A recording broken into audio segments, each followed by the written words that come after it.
ሰላም ጤና ይስጥልኝ ውድ የምኩራብ ሾው ተከታታዮቼ አክሊለ ሽመልስ ነኝ። ዛሬ በአዲስ እንግዳ መጥቻለሁ። እንግዳዬ መጋቢ ኢዮስያስ ዩኤል ይባላል። ከዚህ በፊት በተለያየ አጋጣሚ የምኩራብ ሾው እንግዳ ነበረ። ዛሬ ደግሞ ከወቅታዊ ከጉዳዮች ጋር በተያያዘ እንግዳ አድርጌ ጋብዣዋለሁ። ግብረ ሰዶም ጋር በተያያዘ በማህበራዊ ሚዲያ ላይ ሲነሱ የነበሩ የተለያዩ ትችቶች ነበሩ። ኢዮስያስን ጨምሮ የተለያዩ ግለሰቦች ይህንን ነገር ወደ ሚዲያ መጥተው ሲሞግቱ ነበረ። በቅርብ ጊዜም ቤተክርስቲያኒቱ ኦፊሳላዊ የሆነ መግለጫ ሰጥታ በዚህ ጉዳይ ያላትን አቋም እና እንዲሁም ለተፈጠረው ግርታ ይቅርታ ጠይቃለች። አጠቃላይ ያለውን ሂደት ልንወያይ በዚህ አለን። መጋቢ ኢዮስያስ እንኳን ደህና መጣ። እንኳን ደህና ቆየኝ። አመሰግናለሁ በድጋሚ እንግዲህ ስለሆንክ። እኔም አመሰግናለሁ ስለጋበዝከኝ። ቴንኪ በጣም ሁኔታ ምን ይመስላል አሁን ያለው ከዚሁ ከሚነሳባቸው ከግብረ ሰዶማዊ ድርጅቶች ጋር ካለው አጋርነት ስራ ጋር በተያያዘና ቤተክርስቲያኖች ውስጥ ያለው ሁኔታ ወቅታዊ ሁኔታ ምን ይመስላል? ከሱን ጀምር። በጣም አመሰግናለሁ አኬ በድጋሚ ስለሰጠኝ እድል።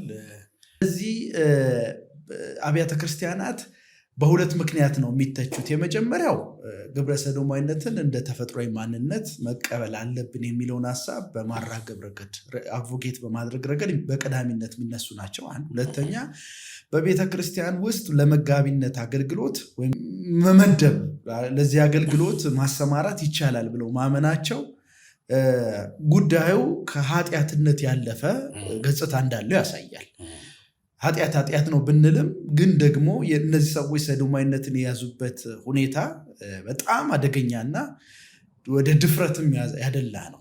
እንደምታውቀው የሰዶማዊነት እንቅስቃሴ አራማጆች ፕራይር ቱ ቢ ሆሞሴክሹዋል ፕራይር ቱ ቢ ኤልጂቢቲኪው ፕላስ ኮሚዩኒቲ ይላሉ እና የሚኮሩበት ጉዳይ አሁን ኃጢአት የምትኮራበት አይደለም። ኃጢአት እንደው የምትሰበርበት የእግዚአብሔርን አድኖት የምትጠይቅበት እግዚአብሔር እንዲያድን የምትለምንበት እንጂ የምትኩራራበት ደረትን ነፍተ የምትኩራራበት ጉዳይ አይደለም። ኃጢአት የልማት ድርጅቱ መንፈሳዊ እንትኑን ሳይጠብቅ ፓርትነር ማድረግ ይቻላል። አንድ የልማት ፕሮግራም የሚያደርግ ተቋም በቤተክርስቲያን ውስጥ ስር ያለው የመንፈሳዊ አካሄዱን ሳይጠብቅ ወይም ከመንፈሳዊ ነገር ጋር በተጋጨ መልኩ የልማት ፓርትነርሺፕ ያደርጋሉ ወይ? እንዴት ነው አንድ ቤተክርስቲያንስ የልማት አጋርነት ከሌሎች ጋር ስትመሰርት ማድረግ ያለባት? በጣም ጥሩ ጥያቄ ነው። የሚመጣው እዚህ ጋር ነው ጉዳዩ። ሉቃስ ምዕራፍ 7 ላይ ጌታችንና መድኃኒታችን ኢየሱስ ክርስቶስ የኃጢአተኞች ወዳጅ ተብሏል። እንዲሁም ደግሞ ሉቃስ ምዕራፍ 5 ላይ ታስታውስ እንደሆነ የቀረጥ ሰብሳቢ የሌዊ ቤት ተጠርቶ ኃጢአተኞችና ቀረጥ ሰብሳቢዎች በተገኙ ጊዜ ፈሪሳውያን እንዴት ከነዚህ ጋር በማዕድ ይቀመጣል ብለው የጌታን ደቀ መዛሙርት ኢየሱስን ሲተቹ ፈሪሳውያን ጌታ ያለው ለበሽተኞች እንጂ የመጣሁት እኔ ለጤነኞች አይደለም ብሏል። ጌታ ኃጢአተኞች ወዳጅ ነው፣ እውነት ነው። እንዲሁም ደግሞ የታመሙትን ለመፈወስ ነው የመጣው፣ እውነት ነው። ይሄ ማለት ግን ሰዶማዊነትን በኩራት የሚያቀነቅሉ በኩራት የሚቀበሉ በኩራት ደግሞ ማንነት እንደሆነ በትምህርት ስርዓት ውስጥ ለማስረጽ ከሚተኩ አብያተ ክርስቲያናትና ግብረሰናይ ድርጅቶች የሚስዮን ተቋማት ጋር ጌታ ኢየሱስ ህብረት የለው። ይሄ መጽሐፍ ቅዱሳዊ እውነት ነው። ወንጌል ሌላ ነው። በኃጢአት ተመክቶ የቤተ ክርስቲያንን መስባክ ማበላሸት ማርከስ ደግሞ ሌላ ጉዳይ ነው።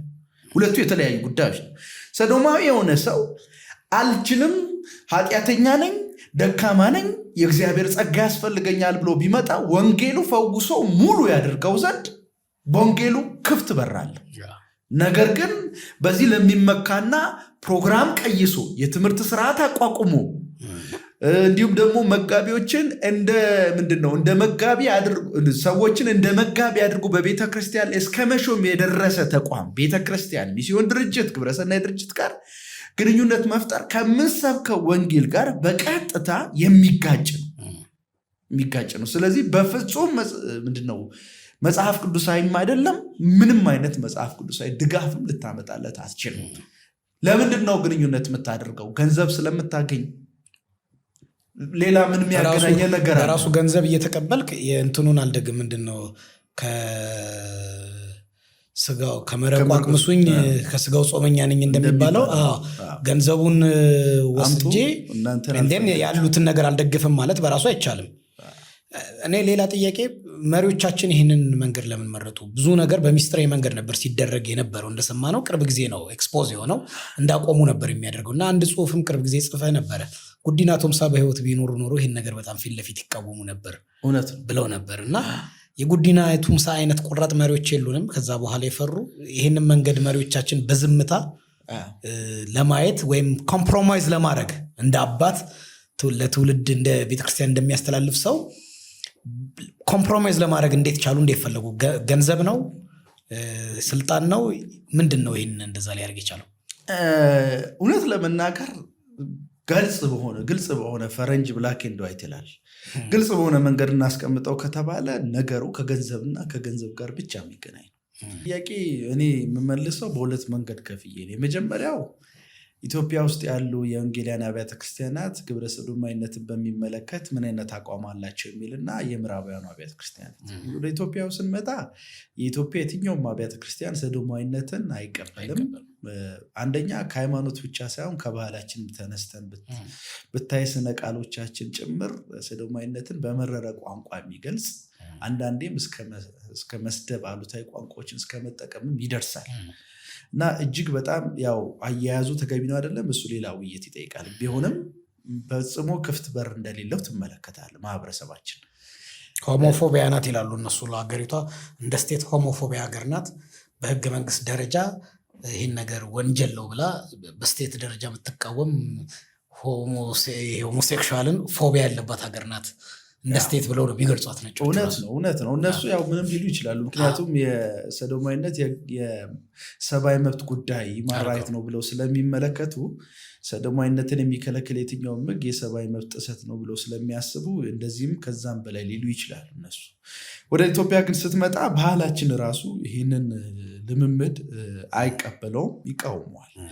ወደ ቤተክርስቲያን ስትመጣ ደግሞ ይበልጥ የትኛውም ወንጌላዊ ኦርቶዶክስ ብቻ ሳይሆን የትኛውም ወንጌላዊ ቤተ ክርስቲያናት አይቀበል። ምንድነው ሰዶማዊነትን ኤክስፔንስ ኦፍ ምንድነው ገንዘብ ለማግኘት ሲባል እርዳታ ለማግኘት ሲባል ቤተክርስቲያኒቷ የገንዘብ ድጋፍ ያስፈልጋታል የተለያዩ ስራዎችን በሚል ከንቱ ምክንያት ኮምፕሮማይዝ የማድረግ የማመቻመች ነገር ትመለከታል።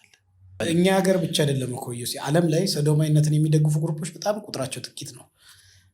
በሰዶማዊ ምክንያት የተከፈሉ ቤተክርስቲያኖችም ታሪክ ብናይ ሜቶዲስትን ማየት ይቻላል። ብዙ ናቸው። ብዙ በምዕራቡ ዓለም በጣም ብዙ ወንጌላውያን አብያተ ክርስቲያናት ቁጥራቸው ትንሽ ነው ገንጥለው የሚወጡት። ኮንዘርቫቲቭ ሆነው የሚቀጥሉት ይበዛሉ። ግን ሰዶማዊነትን የሚቀነቅኑ እነኚህ ግሩፖች የሚያደርጉት ሚዲያውን ይዛሉ፣ ሊደርሺፕ ይዛሉ፣ መሪዎችን እንደ ሀገራት ፖሊሲ ያስወጣሉ፣ ፖሊሲ ያጸድቃሉ። አሁን የዩናይትድ ኔሽን 2000 ስንት ላይ የትምህርት ፖሊሲ ላይ የምን ላይ ሁሉም ላይ ከሄድ ጋር በተያዘ ይህን አክሴፕት ጀንደር ጀስቲስ ብለው አንድ መቀበል ካለብን ኳሊፊኬሽን አድርገው እንደ ግብ የተቀመጠ ነው። ስለዚህ ላይቀበል ይችላል የቤተክርስቲያን መሪ፣ ግን ሊደርሽፑን ይዙታል። በገንዘብም ወይ በምንም እንደ ግለሰብ እኮ ሰውየው ላይቀበል ይችላል። ይህ አካሄዳቸው ነው። ቁጥራቸው ብዙ ሆኖ ሳይሆን የሚይዙት ግን ኢንፍሉዌንሰሮችን ነው፣ የውሳኔ ሰጪ አካላቶችን ነው። ስለዚህ አልተቀበሉም ሳይሆን ከያዟቸው በገንዘብም በግለሰብ ክላሪፋይ ላድርግልህ። አሁን እሱ ጥያቄ ጋር እኔም ልሄድ የነበረው በግላቸው ይህን አይቀበሉም የሚል ጠንካራ አቋም አለኝ። ነገር ግን በአመራር ደረጃ የተቀመጡ እነዚህ ሰዎች በግላቸው ባይቀበሉም ስለ ምንዳ ሲባል ስለ ገንዘብ ሲባል ኢንፍሉዌንስድ ናቸው። በግል ባይቀበሉም በሚሰጣቸው ስልጣን አንድ በግል ባይቀበሉም ቤተክርስቲያን የገንዘብ ነፃነት ስለሌላት ራሷን ችላ ያልቆመች በመሆኗ ምክንያት የልማት ስራዎችን ለመስራት የገንዘብ ጥገኛ ሆነናል። ያው እኛ ሀገር ችግሩ ገንዘብ ከሰጠህ ማን ነው ምንድን አይነት ጥንቃቄያዊ አመራር አትለም። የቤተክርስቲያን መሪዎቻችን ይቅርና የሰዶማዊነትን የሚያቀነቅኑ ግብረሰናይ ድርጅቶች የኢትዮጵያ ተወካዮች እንኳን የድርጅቶቻቸውን ተፈጥሮ እንኳን ያውቁ፣ የኋላ ታሪክ ያውቁ ከሰዶማዊነት አንጻር። ስለዚህ እኔ እንደ ሀገር የሚሰጠን እርዳታ ላይ እንጂ እርዳታው ከየት መጣ፣ ይህ እርዳታ ይዞት የሚመጣው ነገር ምንድን ነው፣ ግንኙነቴ ምን መምሰል አለበት የሚባል ጥንቃቄ ሲደረግ አትመለከትም። ያው ክርስትናችንም ኮሜርሻላይዝ ስለሆነ የዛ ውጤት ይመስለኛል። ነገር ሁሉ ክርስትና ሁሉ ያው እንደምታውቀው ከገንዘብ ጋር ከጥቅም ጋር የተያዘ ስለሆነ ክርስትናችንም እየወደቀ ስላለ እንደዚህ አይነቱ ጥንቃቄን እንዴት ማን ያደርጋል ብለን ትልቅ ስብራት ውስጥ ነን ልፈልግ። ይህን ጨምሮ እስኪ ወንጌላውያንን ስላልከኝ ብዙ የምትጮህበት ስለሆነ ወንጌላውያኑ ያሉ በሁሉም አቅጣጫ ያለውን ትርምስ የሞራል ውድቀት እንግዲህ ቤተክርስቲያን ላይ ያለውን ከገንዘብ ጋር ያለ ኢሞራሊቲ ኢንተርቴን የምናደርጋቸውን ኢሹና ቀጣይ የቤተክርስቲያን እጣ ፈንታ እንደ አንድ ወንጌላዊ እንዴት ታየዋለህ? በምን አይነት መነጽር ትመለከተዋለህ? ከተተኪ አኳያ ከመሪዎች ጋር ካለው ግዴለሽነት ለጉዳዩ አንገብጋቢ ምላሽ አለመስጠት አለማየት አኳያ እንደ አንድ ሰው አንተ እንዴት ታየዋለህ? እኔ ምንድነው በዚህ ጉዳይ አንተ በጠየቀኝ ጉዳይ ዙሪያ አንድ ጽሁፍ ጽፌ ነበርና የጽሁፉን ርዕስ ክርስትናችን ተሸንፈዋል የሚል ነበር የሰጠሁት። ክርስትና ተሸንፈዋል አላልኩም። ሰዎች ያስተዋሉት አይመስለኝም። ክርስትናችን ተሸንፈዋል። እውነት ነው፣ ማመን አለብን። ተሸንፈናል ነው የምለው። ክርስትናን የያዝንበት መንገድ ጤና ቢስ ነው። አዳጊ ወጣትና ወጣት የት ነው ያለው? ቤተክርስቲያን አዳጊ ወጣትና ወጣት የሚጠይቀውን ጥያቄ ለመመለስ የሚያስችል ምን አይነት የእውቀት የመንፈሳዊ የስነ ልቦና ወዘተረፈ አቋም አላት ወይ ቤተክርስቲያን? የኢትዮጵያ ወንጌላውያን ቤተክርስቲያን እኔ አይመስለኝም። ወጣቶቻችን ተጠልፈዋል ብዬ ነው የማምነው። ምክንያቱም የወጣቶቻችንን ህይወት እየቀረጹ ያሉት በማህበራዊ ሚዲያ የሚተላለፉ ሀሳቦች ናቸው እንጂ ቤተክርስቲያን የምታስተላልፈው መልእክት ተጽዕኖ ፈጣሪ ሆኖ በወጣት ህይወት ውስጥ ፋይዳ ኑሮት አትመለከትም። ፈያጅ አይደለም። ቤተክርስቲያን በመደበኛ ፕሮግራሞች ላይ ነው ትኩረት ያደረገችው። ወይ እሁድ አለ ወይ ደግሞ በሳምንት አንድ ቀን ፕሮግራም አለ። ሶኮልድ ትምህርተ ጥቅስ ውስጥ ከተትልኝ የመነቃቂያ ፕሮግራም። ከዛ ውጭ የደህንነት ትምህርት ሲማር የሚማረው ትምህርት አለ። ከዚህ ቀደም ምናልባት ጎበዝ ከሆነ የአገልግሎት ትምህርት ይማራል። ከዛ ውጭ በቃ የአገልግሎት ትምህርቱም አሁን ቪዥን ኢምፓርቴሽን ወይ ቪዥን ሼሪንግ ተብሎ የሰውየው የግል ባህሪ ምን እንደሆነ የግል ግብ ምን እንደሆነ ነው በሰው በአባላቱ አእምሮ ውስጥ ኢንከልኬት የሚደረገው እና በእንደዚህ አይነት አቋም ነው እኛ ትውልዱን መዋጀት የምንችለው ነው ጥያቄ። ይሄ አቋማችን ትውልድን ለእግዚአብሔር መንግስት ወንጌል ማሸነፍ መርታት ይችላል ወይ? አሁን ከገጠሙ ጉዳዮች የቅርብ ጊዜ ክስተት ባነሳ ፌሚኒዝምን የሚቀበልና የሚያቀነቅን የወንጌል አማኝ እልፍ አላፍ ነው። የሮቱ ዓለሙ ምንጭ ምንድን ነው? ፍልስፍና ያስተሳሰቡ ምን ይመስላል? እንዴት ነው ቤተክርስቲያን ችላ አዲሱን ትውልድ መናጠቅ የምትችለው? እኔ አይመስለኝም። የቤተክርስቲያን ዝግጅትና የትውልዱ በጣም የሰማይና የምድር አይነት ከፍተኛ ልዩነት አለ። እኔ ከጥቂት ዓመታት ከ40 ከ50 ዓመታት በኋላ እንዳፈ አያርግብን በለኝ ከጥቂት ዓመታት በኋላ ቤተክርስቲያን ቀጣዩን ትውልድ መቅረጽ በማትችልበት አቋም ላይ ትደርሳለች።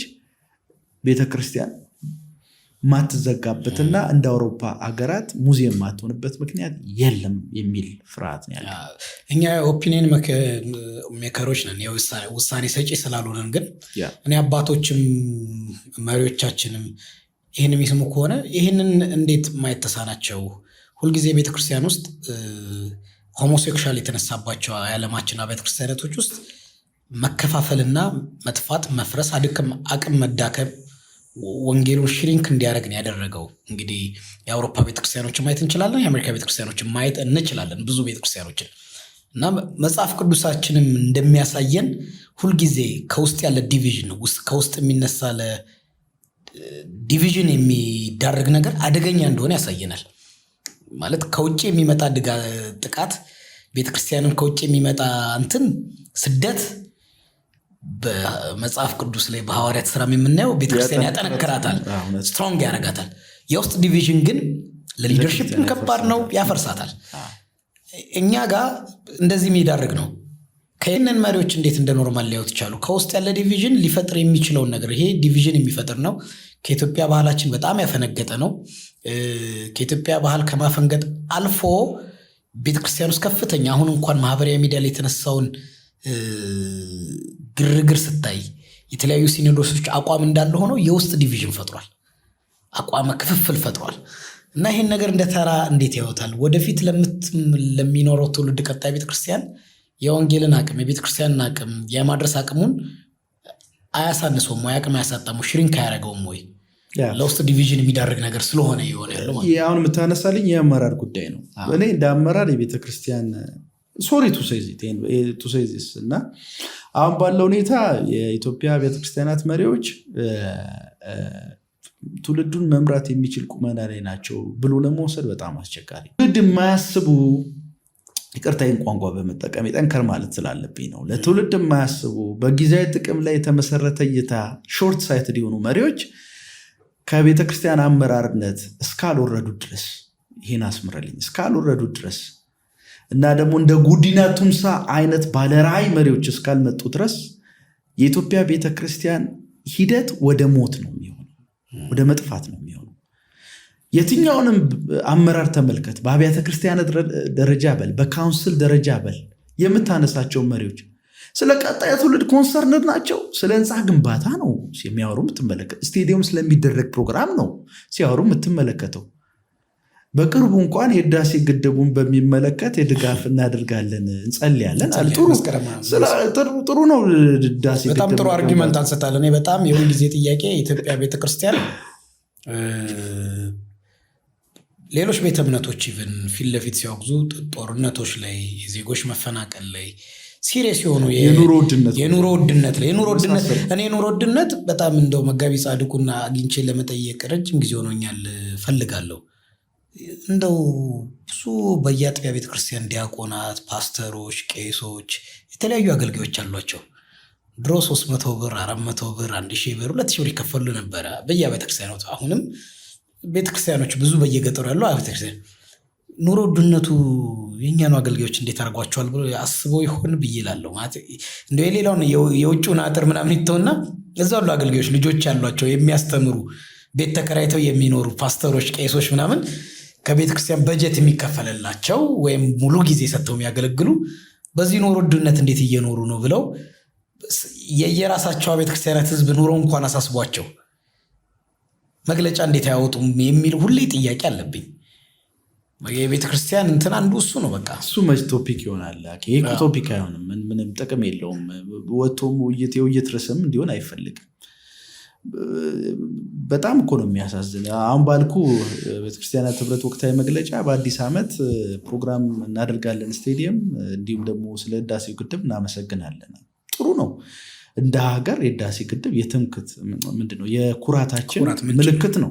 በጣም ደስ ይላል። ኢትዮጵያን አንድ ከሚያደርጋቸው አንድ ነገር ነው። በጣም ተስፋ ነው። ግን መንግስት ህዳሴ ግድብን ሲሰራ እንዳመሰገኑ መንግስት ደግሞ በተለያዩ ጉዳዮች ላይ የመብት ጥሰት ሲያደርግ አስምርልኝ፣ የፍትህ መጓደል ሲደረግ ወዘተረፈ በአንድም ሆነ በሌላ ዋናው አመራር ሊሆን ይችላል፣ ምንዝሩ ሊሆን ይችላል፣ አይታወቅም። ብቻ በአንድም ሆነ በሌላ እዚህም እዛም የሚደረግ የፍትህ መጓደል ምክንያት ሰዎች ሲበደሉ፣ ሲጎሳቆሉ፣ ሲፈናቀሉ ከቀያቸው የኑሮ ውድነት ሲያሰቃያቸው ድምፅ የጽድቅ ድምፅ መሆን ችለዋል ወይ? ምስጋናው ከድምፅ ከመሆን ከፍትህ ጋር አብሮ ካልሄደ ወይ አስመሳይነት ነው ወይ ደግሞ ካድሬነት ነው።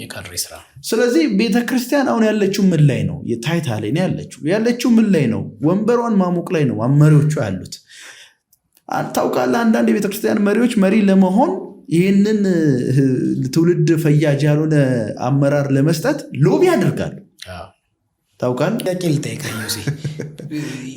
እንደ ግል የመጣብህ ነገር የለም? ከዚህ በፊት እኔ እናንተ አንድ ባደረግነው ውይይት ላይ ብዙ ነገር እኔም እንደግል ብዙ ነገር ተፈጥሮብኝ ነበረ።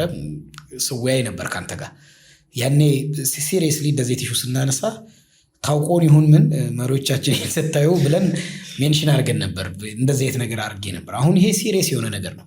እኛ ሀገር ማኖፍ ጓዶች እንትኖች በተለያየ ጊዜ ቆይቷል። ይሄ ትሬንድ ሰዎችን ኦፒኒየን ሲሰጡ ልክ አይደለም ብሎ ሲሞግቱ ማሳገት፣ ማሳሰር፣ ማስፈራራት የተለመደ ነው። አሁን ደግሞ የተሟገትክ ያለው ነገር ቀላል አይደለም። በራሱ ይሄ ሰዶማዊ ግሩፕ ወይም የሆሞሴክሹዋል ግሩፕ ፋይናንሻሊ በጣም ስትሮንግ ነው። ምንም አይነት አጌንስት የሆነ እንትን ህግ አስጸድቆ ፖሊሲ አስረቅቆ ሶሻል ሚዲያ ላይ ራሱ አጌንስት ንግግር ስትደረግ ወዲያው እንደ ሄት ስፒች ያስቆጥርባል፣ ያስጠፋብሃል፣ ሎቢ ያስደረጋል ምናምን። ፋይናንስ እየረዳ ነው። አሁን ደግሞ ተቋማዊ እንትን ነው ሀገር ውስጥ እና ከዚህ ጋር ተያይዞ ማስፈራሪያ፣ ዛቻ፣ የተለያየ ነገር አልደረሰህም ወይ? ነገሩ እንዲህ ተራ የሚባሉ የሆኑ የግለሰብ ማኖፍ ጋዶች ስሜን ነካ ብለው እንደሚያደርጉ ከሆነ ጥቅም ያለበት በትልቅ ተቋም እንትን የሚል ራሱ ተቋሙ ህግ አጸድቆ የሚነኩትን ሰዎች የሚያጠፋ ነው። በዓለም አቀፍ ደረጃ ያለው እንትን በራሱ ማለት ነው። ሚዲያዎችን ይገዛል፣ የመንግስት ሰዎችን ይገዛል፣ ፖሊሲ አውጪዎችን ይገዛል፣ አሁን እንደምናየው የቤተክርስቲያን መሪዎችን ይገዛል። ስለዚህ አጌንስት ድምፅ የሚሆንበትን ይለቃል ብዬ አላምንም በግሌ እና ምንም አልገጠመም ወይ? በቅርቡ በጻፍኩት ጽሁፍ ላይ በጣም ጠንካራ የሆነ ተቃውሞ ገጥሞኛል። ማገለግልበት ቤተክርስቲያን ጋር ተደውሎ እኔ የምጽፋቸው ጽሁፎችን እንዳቆም እንዲሁም ደግሞ ማይቆም ከሆነ በቅርቡ ክስ እንደሚጀምር የፍርድ ቤት መጥሪያ ሁሉ ይዘው እንደሚመጡ ምናምን እንደዚህ አይነት ነገሮች አሉ። በቅርቡ ነገሮች የተለመዱ ናቸው። ከዚህም በላይ ሊመጣም እንደሚችል ገምታለሁ። የሚጠበቅ ነው። ግን እውነትን ለምንድን ነው ህሊና እረፍት ይሰጣል ወይ? ማለት ተመሳስሎ መኖር ይቻላል። እውነትን እንዴት ልታሸንፈው ትችላለህ? እንዴት ምን ታደርገዋል? በእውነት ጉዳይ መደራደር ይቻላል ወይ? መናገር ካልቻለን ቅሬታ እግዚአብሔር ካላደረገን ጥልቆኛ ኑሮን አይደለም እኮ ከማንም ጋር ጥላቻ የለንም። ቤተክርስቲያን መጽሐፍ ቅዱስ በሚያስቀምጥላት ልዕልና የቅድስና ልዕልና ትቀመጥ ነው በቃ ፔሪድ። መንግስትና ቤተክርስቲያን ሁለት የተለያዩ ተቋማት ናቸው። ቤተክርስቲያን በመንግስት ጉዳይ ውስጥ የምትገባው ፍትህ ሲጓደል ብቻ ነው ድምፅ መሆን አለባት ብለን ስናወራ የሆነ የፖለቲካ ድርጅትን የሆነ የፖለቲካ ስርዓትን ከመቃወም አንጻር አይደለም፣ እንደ እግዚአብሔር ቃል ሆነን ነው የምናወራው። ስለዚህ የቤተክርስቲያን መሪዎችን ስተች ለምን ተቸኝ ብሎ ያለበት ቤተክርስቲያን ጋር ሄጄ አሳግዳለሁ፣ አሰርዛለሁ ወዘተረፈ ይላል። በሌላ በኩል ደግሞ ለምን ይህንን አወራ ተብሎ ደግሞ በአንድም ሆነ በሌላ ማዋከብ ይደርስብሃል። ብቻ ድምፅ ግን ከመሆን መቼም ህሊና እግዚአብሔር ሲሰጥህ ሁሉም ውሸት እየተናገረ ቢኖር የምታውቃትን አንድ እውነት ተናግረ ማለፍ እኔ ትልቅነት ነው ብዬ ነው የማስበው። አሁን ባነሳቸው ነገሮች ሁሉ ተስፋህ ምንድን ነው? ምን ለውጥ ይመጣል ብለህ ታምናለህ? ከዚህ በኋላ እኔ መሰብሰብስ እንችላለን? ይሄ ስር የሰደደውን እንትን በእውነት እንደተባለው ግንኙነቱ ቆሞ ቶታሊ ከእንደዚህ ነገር የራቀች ቤተክርስቲያን እናያለን ወይ?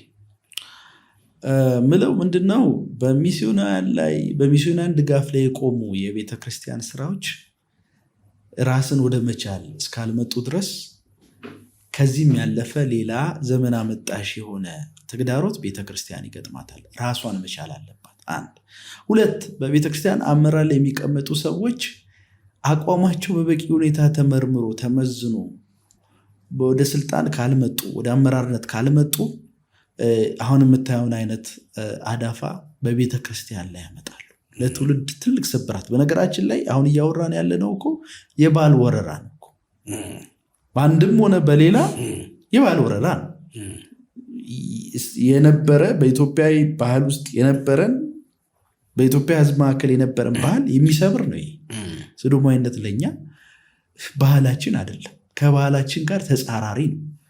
ለዚህ እኮ ድምፅ መሆን ያለበት ኢትዮጵያዊ እንዳለ ነው። ሙስሊሙ መቃወም አለበት፣ ግን ይቃወማሉ። እኛ ብዙ ባህል ካቶሊክ መቃወም አለበት፣ ሁሉም ሌላ እምነት የለሹ መቃወም አለበት። ምክንያቱም ይሄ ከሰብአዊነት ጋር የሚጋጭ ከባህላችን ጋር የሚጋጭ ኢትዮጵያዊነትን አምኖ ለተቀበለና በዛ ለሚኮራ ህዝብ ይሄ የባህል ወረራ ነው፣ የአንድ ቤተክርስቲያን ጉዳይ አይደለም። በዚህ ልክ መያዝ አለበት እና ይሄ ወዴት ነው ያመጣ? ይሄን ምን ለማብራራት ነው ለዚህ የመጣሁት? አመራርነት ቢቀመጡ ሰዎች እስከ ባህል ወረራ ለሚደረግ እኩይ ስራ ተጋላጭ ይሆናሉ። የቤተክርስቲያን ስብራት ይሆናል።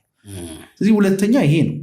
የፋይናንሻል ፍሪደም ብቻ ሳይሆን በአመራርነት የሚቀመጡ ሰዎች ሎቢ የተደረገላቸው ድምፅ አሰባስበው በእጅ ማውጣት ምናምን ሳይሆን ስለ አካሄዱ እንደዛ ሊሆን ይችላል፣ ግን በደንብ የታመነባቸው በትክክል ቦታውን የሚመጥኑ ሰዎች መሆናቸው መታወቅ አለበት። ህዝብን ነው እየመሩ ያሉት።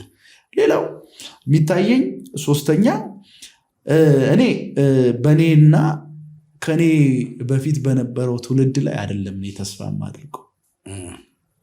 እኔ በወለድኩት ልጅ ትውልድ፣ አንተ በወለድከው ልጅ ትውልድ ላይ ያለ ነው የሚታየኝ። መስራት ከተቻለ ቤተክርስቲያን ግራስሩት ሌቨል እታች ላይ ሄደ ቪዥነር ሆና ነገ የሚመጣውን አይታ እስካልሰራች ድረስ በአዲሱ ትውልድ ላይ ምንም ቅድም እንደነገርኩ ምንም ጥርጥር የለውም ቤተክርስቲያን የማትዘጋበት ክርስትናችን የማይሸነፍበት ምንም ምክንያት እሱን እናያለን ነው። የቅርብ ጊዜ ከወንድም ዘላለም አበበ ጋር ይህን አንስቼ ሳወራ ነበር። እኔ መንግስት አሁን ጠቅላይ ሚኒስትር ዶክተር አብይ ከመጣ በኋላ ደጋግሞ አንድ ነገር ይል ነበር፣ ታችኛውን ጄኔሬሽን መስራት፣ ይሄኛው ትውልድ ተበላሽቷል፣ ምንም አናመጣ የሚል ነበርና ብዙ ነገሮችን ሌሎች ዜጎች ይዋዩ አላቅም፣ እንደ እኔ የተርጉሙት አይተርጉሙት ብዙ ማያቸውን ስራዎች ከታችኛው ጄኔሬሽን ጋር አርጌ አስተውላለሁ። ኮሪደር ልማቱን ሳይቀር መጠጥ ቤቶችን፣ ጫት ቤቶችን እንደ ነውር እንዲታይ አደባባይ ላይ የሚደረጉ ነገሮች እንዳልሆኑ ልጆቻችን ወጥተ ዛሬ መጫወቻ ልጆችን ማጫወቻ ኤቭሪ ፕሌስ ትናንሽ ፓርክ ምናምን ማድረግ ሳይንስ ሙዚየም፣ ላይብረሪ ምናምን ታች ያሉት ልጆች አይቶ የሚያድገው ነገር እየሰራ ነው ይሄ መንግስት። ያን አርጎ ማለት ነው የችግራችን ምንጭ ያኛው ጄኔሬሽን በተለያየ ነገር ተበላሽቷል ብሎ በተቻለ መጠን ከበፊት ባልተለመደ ሁኔታ ትናንሽ ልጆቻችን የሚያዩት አስፓየር ሊያርጉት የሚችሉት ሄደው ሊጫወቱበት የሚችሉት ኢንቫይሮንመንት ምናምን እያደረገ ነው ተስፋ ብሎ ቃል በቃልም ይህን ጠቅላይ ሚኒስትሩ 2-3 ሲናገሩ ሰምቻ ቃለው ሶስተኛ ያን በተግባር አድርገዋል። ቤተክርስቲያን ሆና አይቻት ታደርጋለች ወይ? ልጆቻችን ነገ የሚረከቡት እነሱ ናቸው። ሁልጊዜ እኔ ሞግታለሁ። ጉባኤ እግረ መንገድ እኮ ነው የምናደርግላቸው። ትዝ እኮ አይሉንም፣ ልጆቻችን ናቸው። ግን እኛ ነን በጣም ጎልማሶቹ ሱፋችንን ለብሰን እነሱን ማስቀመጫ ነው የልጆቹም አገልግሎት የወጣቶቹም አገልግሎት። እነሱን ሲመጡ ምናና we expect ከዛ በኋላ እነሱ የሆነ ነገር እንዲያመጡልን ፊድ እየተደረጉ ኤክስፔክት እናደርጋለን። እኔ ተስፋ በልጆች እኔም እንደዛ ነው። እድል አላት የኢትዮጵያ ቤተክርስቲያን። ወጣቶቻችን ቁጥራቸው ብዙ ነው፣ ልጆቻችን አሉ። ስቲል ምንም ኢንቨስት እናደርጋባቸውም፣ የጌታን ነገር ይወዳሉ። ግን ያን የሚያይ መሪ ያለ ወይ? ልክ እንደ ሀገር በሀገሩ ሳይድ ታችኛው ነው መሰራት ያለበት ብሎ እንደሰራ እንዳየው የኛ መሪዎች የቤተክርስቲያን መሪዎች ያን ያሉ ወይ? ያን ያስባሉ ወይ? ኢንቨስት ያደርጋሉ ወይ? ከበጀታቸው ብዙ ነገሩን ለነኚህ ልጆች አገልግሎት ለወጣቶች አገልግሎት ይሰጣሉ ወይ? ከዓመቱ የበጀታቸው ውስጥ ወይስ በእግረ መንገድ ፕሮግራም የተያዙትና ያን ስታይ መኖራቸው ልጆቹ ተስፋ ነው። ግን ቤተክርስቲያን የሚሰራውን ስታይ ደግሞ ተስፋ እንዴት እናደርጋለን? እውነት ነው። ለዛ እኮ ነው ቀጣይ ትውልድ ላይ ካልሰራ እንምለው። ለዛ ነው። ልክ ነህ።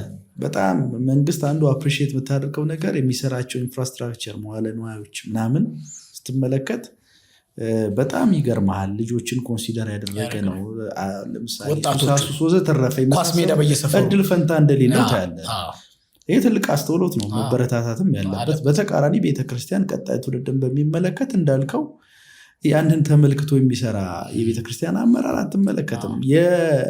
ያሁን ያለችው ቤተክርስቲያን በገደምዳሜውም ቢሆን አደልት ሚኒስትሪ ላይ የጎልማሶች ትምህርት ላይ እንጂ እሱንም ያው በሳምንት 2 ቀንና 1 ቀን ነው። ውጤታማ ስለመሆኑ ጥያቄ ምልክት እንዳለ ሆኖ የህፃናት ከ30 ዓመት በላይ የሆነ ሰው አይለወጥም ይባላል። ውጤታማ ምንም ብታስተምረውም ደግሞ የምንከተለው የትምህርት ስርዓትም እኮ አንዱ ሌላ ስብራታችን ነው። ሌክቸሪንግ ነው። አይተህ ከሆነ ሌክቸሪንግ ቤተክርስቲያን ውስጥ በሌክቸሪንግ አይደለም ሁሉን ነገር የምታስኬደው። ስብከት ሌክቸሪንግ ነው። በእርግጥ ግን አገልግሎትን ዴሊቨር የምታደርግበት መንገድ እንደየ ኮንቴክስቱ መለየት አለበት። አሁን የወጣት አገልግሎትና የህፃናት አገልግሎት፣ የታዳጊ አገልግሎት ለ3 ተከፍሎ መቅረብ አለበት።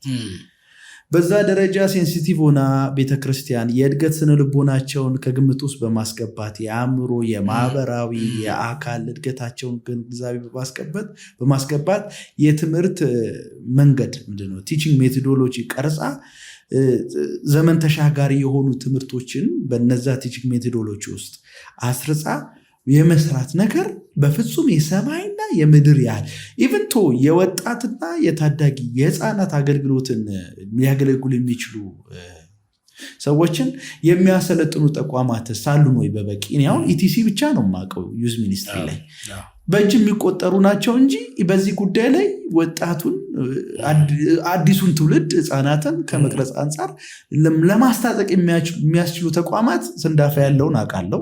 ይቅርታ ለመጨመር ነው እንጂ እንደዚህ የጋሽ ስፈራው እና ይሄን ስትመለከት አንድና ሁለት ጥረቶች ናቸው እንጂ ብዙ አትመለከት። እንደውም ወረድ ብለህ የህፃናትን አገልግሎት ስታይ እኮ በእድሜ የሚመሳሰሏቸው ልጆች ናቸው የሚያስተምሯቸው። እሱም ብቻም አይደለም የሚቀራረቧቸው ማለት እሱም ብቻም አይደለም። የዳዊት ታሪክ፣ የጎልያድ ታሪክ ናሬሽን ነው የሚነግሯቸው። ልጆቹ ቤታቸው ሲተኙ የተረት መጽሐፍ አንብበው እንቅልፍ እንደሚወስዷቸው ሁሉ ሰንበት መጥተው ልክ እንደ ተረት መጽሐፍ ነው እግዚአብሔርን ቃል ያነቡላቸው። አይነበብ አይደለም እያልኩ ያለሁት እኔ ግን ምንድን ነው ስልታዊ በሆነ መንገድ የእድገት ስነልቦናቸውን ባገናዘበ ሁኔታ የትምህርት ስርዓት ተቀርጾላቸው ራሱን የቻለ የትምህርት ካሪኩለም ኖሮት ታስቦበት አስተማሪዎች በበቂ ሁኔታ ፕሮፌሽናሊ ሰልጥነው ቤተክርስቲያን ለዚህ በጀት አድርጋ አይደለም እየተሰራ ያለው። በዚህ አይነት መንገድ የመጣን ትውልድ እንዴት ነው የቤተክርስቲያን ተረካቢ እንደሚሆን ተስፋ የምታደርገው? እና የህፃናት አገልግሎት፣ የወጣት አገልግሎት እኔ በዚህ ጋር ይችን ተናግሬ ብጨርስ ደስ ይለኛል። በተለያዩ አጋጣሚዎች ወጣቶችን የማገልገል እድል ይገጥመኛል። ሄጄ እግዚአብሔርን ቃል ለማካፈል በጣም ጃይንት የሆነ ህንፃ ውስጥ የታዳጊና ወጣት አገልግሎት ተሳታፊ ተብለው የሚመለከታቸው ከ15 ከ20 አይበልጡ። አደልቱ ጋር ስትመጣስ ሙሉ ነው ቸርቹ ጎልማሰው። ወጣቱ ጋር ስትመጣስ የለም ከቸርች። ልጆቻችን ግን አይፈልጉም፣ ኢንተረስት የላቸውም። የት እየሄዱ ነው ብሎ ግን አይጠይቁም። ምክንያቱም እነኛ ጎልማሶች 2-3 ልጅ ይኖራቸዋል። የእነሱ ልጆች ጎልማሳ ከሞላው ከነሱ እጥፍ መሆን አለበት። በዛ ቤተክርስቲያን ያለ የወጣት እኔ ልጅ እኮ መምጣት ፍላጎት የላቸው። ከመጡ የተገደው ነው የሚመጡት። ያ ነው እነሱ የሚመጥን ካሪኩለም የለንም፣ እነሱ የሚመጥን እንትን የለንም። ቴክኖሎጂ በዛው ፍጥረት ነው እያደገ ያለው። ዋቻ ተናግረን አልቻለውም።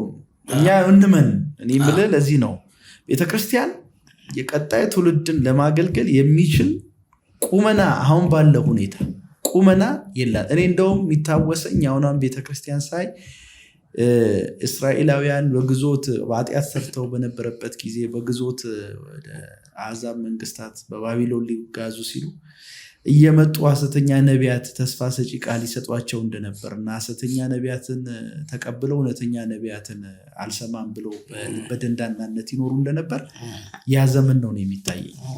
አሁን ቤተክርስቲያን በብዙ ጉዳዮች ላይ ባትል ይሆናለች። ህንፃ በመገንባት ቅድም እንደተናገርኩት ሚዲያ በመክፈት በሚዲያ ላይ ያላት ትጋት ጥሩ ነው እኮ ሚዲያ ግን ሙሉ አይደለም እና በተለያዩ ጉዳዮች የሙዚቃ መሳሪያ በማሟላት ወዘተረፈ በቃ አለ የምትላቸውን የምድር መስፈርት ሊያሟላ የሚችል ተወዳዳሪ ነገር ሰራው ትላለች። ግን አት ዘ ሴም ታይም ደግሞ ሰውን ሙሉ አድርጎ በመስራት ረገድ ላይ ደግሞ ቤተክርስቲያን ዋልዩሽ ጎዳና ላይ በማዝገም ጎዳና ላይ ያለችው እና እኔ ድንዛዜ ወቅት ላይ ነው ያለ ነው። አስፈሪ ወቅት ይሄ። ምናልባት ኢንተርቪው ለታሪክ የሚቀመጥ ኢንተርቪው ይሆናል ነው ተስፋ ማድረገው። በጣም አሳዛኝ ጊዜ፣ የታሪክ ከባድ እጥፋት ላይ ነው ያለ ነው። በጊዜ የኢትዮጵያ ቤተክርስቲያን እስካልሰራች ድረስ ኔሚት የኢትዮጵያ ወንጌል አማኞች ካውንስል በለኝ፣ ኔሚት አብያተ ክርስቲያናት በለኝ፣ ኔሚት መካነ ኢየሱስ በለኝ፣ ኔሚት ሙሉ ወንጌል ቃለ ሕይወት፣ የትኛውም ቤተክርስቲያን ትኩረቱ ትውልድ አይደለም። በልበ ሙሉነት እናገራለን። ትኩረቱ ትውልድ አይደለም። ራዘር የወንበር ጉዳይ ነው የሚያታግለን፣ የሚያፋጨን፣ መግለጫዎች የሚያስወጣን ኢጎ ነው የማየው። በጌታ ግን ተስፋ አንቆርጥም። አሜን። ቴንኪዩ ዮሲ፣ በጣም ነው የማመሰግነው። ለመጣ ስለተወያየን በጣም አመሰግናለሁ። ክብረት ይስጥልኝ። አንተ በመጨረሻ መናገር ማለት የምትፈልገው ካለ እድል ስጥ። በእግዚአብሔር ቅድም እንደተናገርኩ ተስፋ አንቆርጥም። እግዚአብሔር ታምራት አምላክ ነው። እግዚአብሔር ሲሰራ በሚሰራበት ጊዜ ገንዘብ እንድንሆነው እግዚአብሔር ይርዳን። የሚመነዝረን የሚጠቀመን እምቢ የምንል ሳይሆን የሚመነዘር ከሳንቲም የመጨረሻው በድሮ ጊዜ እቺ ነጯ ስንት ነው የምትባለው? 1 ሳንቲም ነበረች። 1 ሳንቲም ከዛው በላይ ሳንቲም 5 ሳንቲም ወደዛ ይወርዳል ይከፈላል። እሷ ግን መከፈል ትችላለች የመጨረሻው። ከእንደዚህ አይነት ህይወት እግዚአብሔር ያድነን። ልክ ብዙ ብር ትልቁ ብር ምንድን ነው? አሁን በኢትዮጵያ 200 ብር ብዙ 200 ጥንድ ብሮችን የሚሰጥ ነው። መመንዘር ይችላል ብዙ። እግዚአብሔር በሚሰራበት ጊዜ ልክ እንደዛ ሳንቲም እንዳንሆን ለትውልድ ማናስብ የቤተክርስቲያን ጉዳይ ማያንገበግበን ለብ ያለ እንደ ሎዶቅያ ቤተክርስቲያን እንዳንሆን ይልቁንም እግዚአብሔር ሲሰራ የሚመነዘር ብዙ ነገር ያለው ለቤተክርስቲያን የሚተርፍ ሰዎች ያድርገን ነው ብለውና አመሰግናለሁ። አኪ ዮሲ አመሰግናለሁ በጣም ውድ የምኩራብ ሾው ተከታታዮቼ ያደረግነውን ቆይታ እንደተከታተላችሁት ነው። በብዙ እንደምትጠቀሙበት እርግጠኛ ነኝ። ጩኸታችሁ እንዲሆን ሸክማችሁ እንዲሆን ማሳሰብ ፈልጋለሁ። ምኩራብ ሚዲያን ሰብስክራይብ፣ ላይክ፣ ሼር ማድረጋችሁን አትርሱ። ሁሌ እንደምለው ከሚያዩት ሰዎች ብዙዎቹ ሰብስክራይብ አድርገው አይደለም የሚወጡት። ስለዚህ ይህን ቪዲዮ የምታዩ ሰዎች በጠቅላላ ሰብስክራይብ አድርጉ፣ ሼር አድርጉ፣ አገልግሎታችን ለብዙዎች እንዲደርስ ማለት ነው። በሌላ እንግዳ እስክንገናኝ ድረስ ቸር ቆዩኝ።